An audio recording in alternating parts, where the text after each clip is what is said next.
What is a blood type? What does it mean when we call someone A negative or say they are blood type O positive? That's the topic of this video today, and this is actually a pretty simple topic to explain. So the first thing to keep in mind is there's actually two blood type systems that we talk about when we're talking about blood transfusions or giving someone a title for their blood type. So there's the ABO blood type system, and the ABO blood type system is responsible for the A, B, AB, or O when we're talking about someone's blood type. So I'll just write those here. A person can be blood type, so here's blood types, a list of the blood types for ABO system.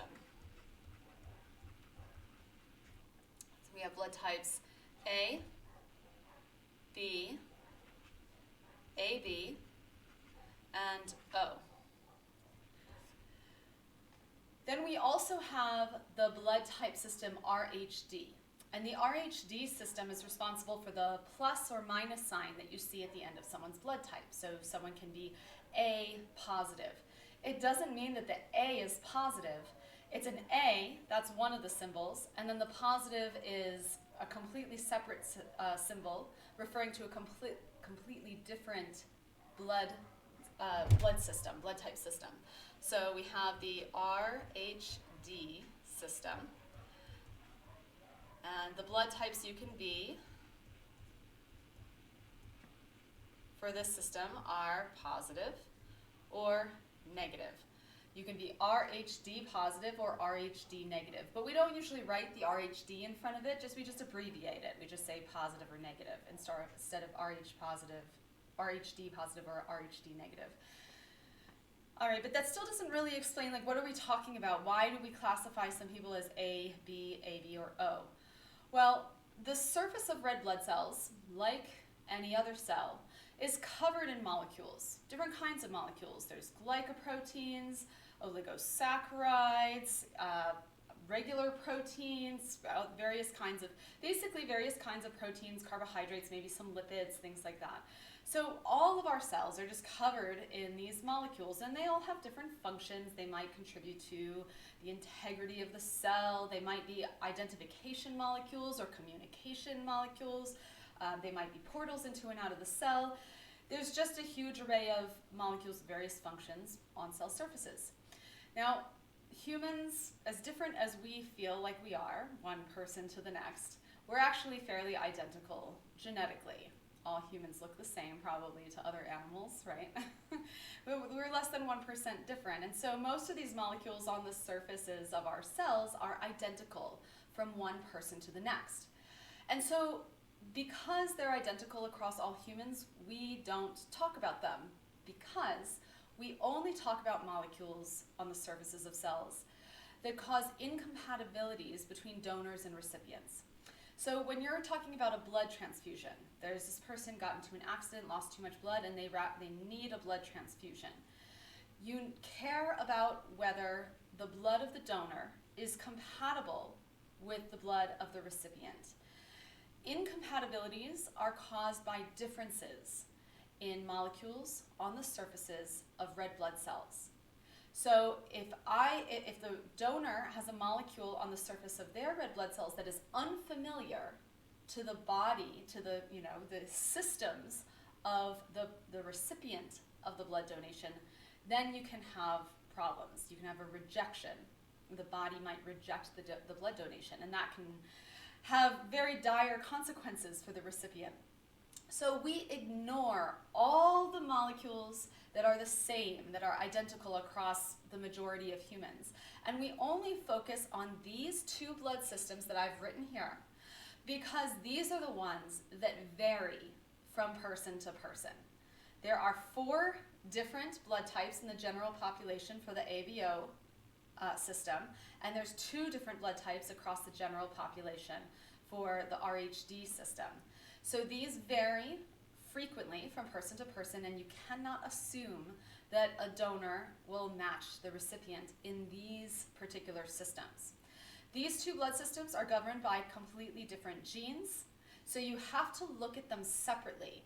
Even though the positive minus is reported with the ABO they're reported together. But when you're thinking about them in terms of compatibility or genetics, you have to consider one and then the other. You have to consider them separately because they're two different sets of genes, and they don't actually influence each other. They influence outcomes of compatibility in blood types, but they don't influence each other. So blood type A, we're going to say that blood type A, well actually blood type A, we call it blood type A because people with blood type A have a molecule on the surface of their cells, some glycoprotein, that we've just called glycoprotein A. We just call it that because, we just titled them. We're just giving them an easy title. So, glycoprotein. Glycoprotein is just a mixture of carbohydrates and protein in a single molecule. So this has glycoprotein A, and I'm going to draw a picture of it here. We'll just make it a triangle shape so that it looks like an A. Okay, this is glycoprotein A. So the red blood cells of a person with blood type A, I'm going to draw a red blood cell let's see, there's some red. So here's a red blood cell, RBC for short.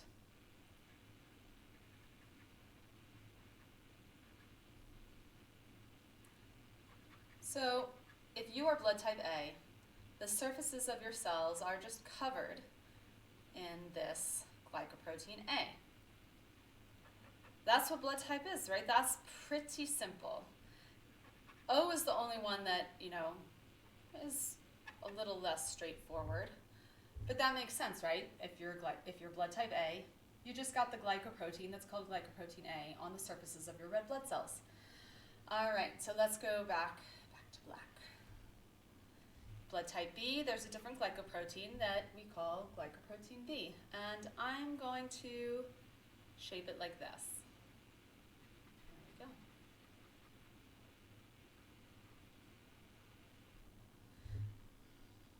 So, again, here's a red blood cell. This red blood cell belongs to someone who is blood type B. So they don't have glycoprotein A on the surfaces of their red blood cells. They have glycoprotein B instead. And so we call them blood type B. And I'll show you how the RHD system interacts here.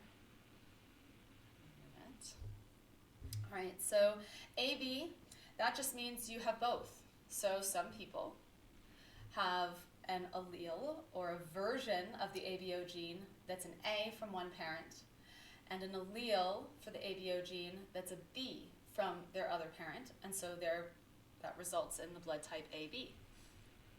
So this person is going to have both of these on the surfaces of their red blood cells.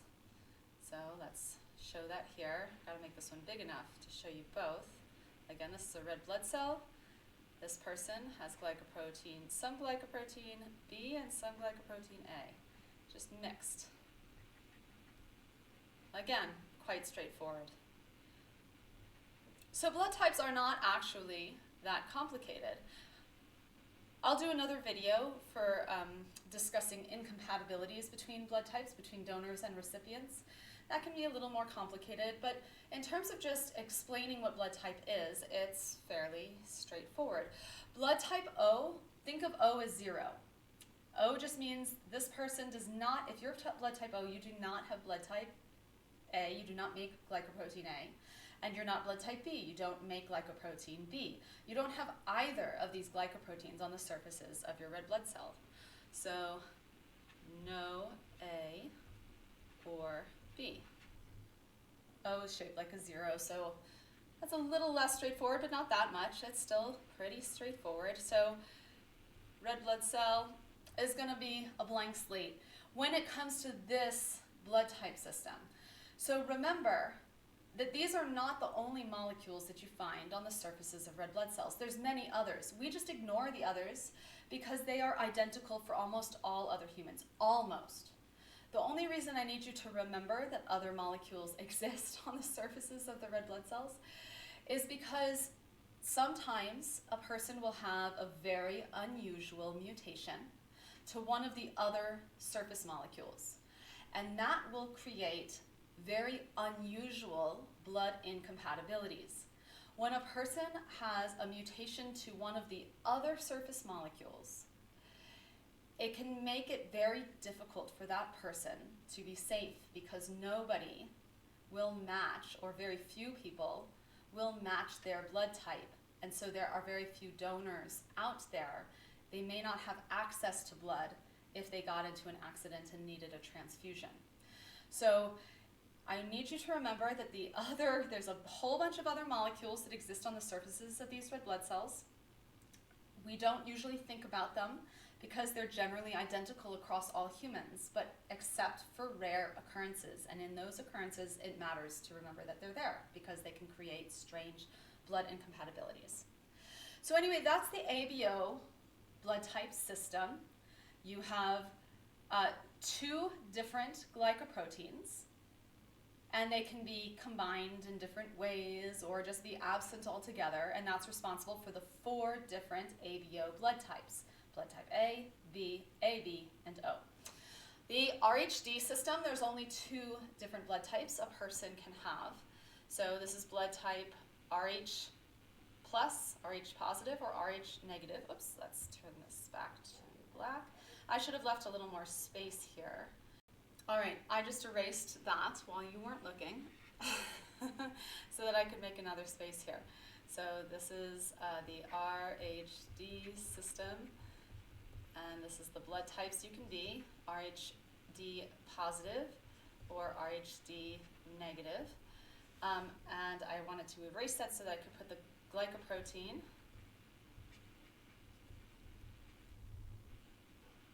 here, the shapes. And then I kind of have some space for red blood cells, sort of not as well put together as it could have been, but we're improvising.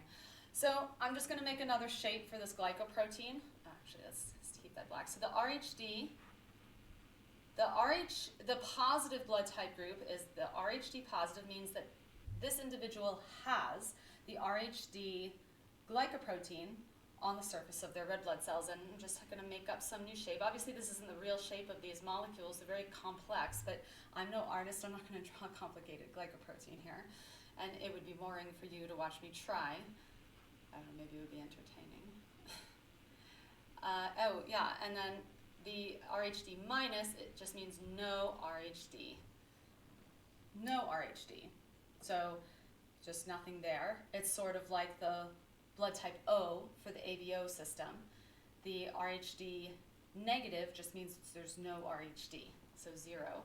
So if I were to draw these 2 red blood cells, so again, this is a red blood cell. RHD positive has this RHD glycoprotein. RHD, no, that's just sticking out the side. RHD negative just doesn't have it, so it's a blank slate when it comes to this glycoprotein. Of course, it will have other molecules on its surface, but it doesn't have this particular one. All right, so let's look at putting these together. I'll just do a few examples.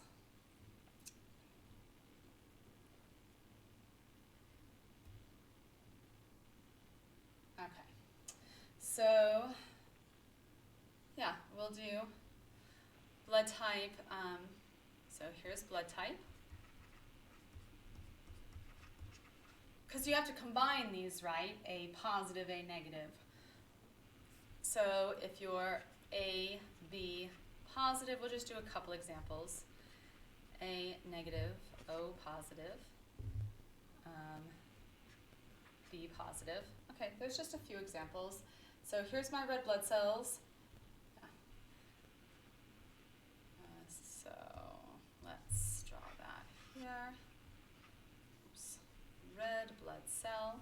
And I'm not going to label it all the way down. You can just know that these red circles are meant to be crappily drawn red blood cells. And just using our symbols for these different glycoproteins from the other page, maybe I should label them here. So this is going to be glycoprotein A. This is going to be glycoprotein B. This is going to be the RHD. So if someone is AB positive, it means that in the ABO blood type system, they have both the A and the B glycoprotein.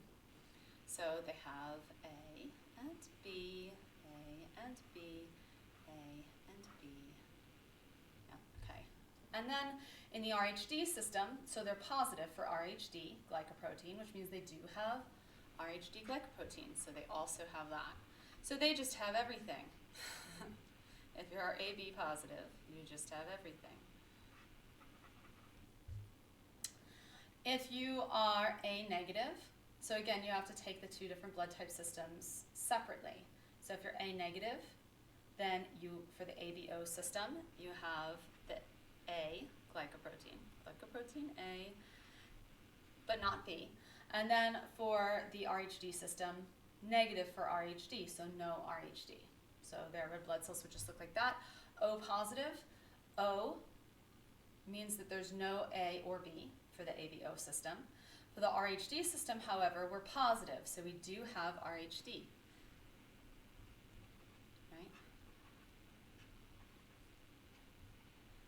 And for B positive, as our final example, for the ABO system, this person has glycoprotein B, but not A. And for the RHD system, they are positive, so they do have RHD.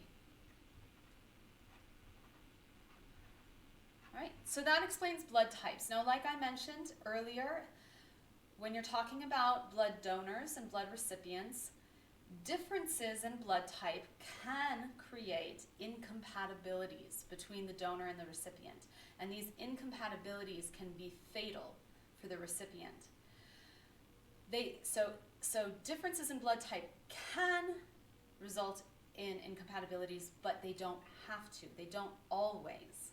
So in another video, I'll go over blood type compatibility and how you know what blood type is compatible with what donors are compatible with what recipients.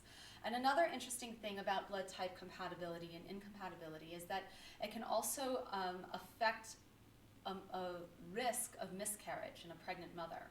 So blood type incompatibilities between mother and fetus increase the risk of miscarriage. That's especially true for the RHD blood type. We don't often think about it for the ABO blood type system, but research has shown that even in the ABO blood system, incompatibilities can affect miscarriage risk. So it's more than just blood donation, it also has an effect for on pregnancy health. So we'll cover that in another video.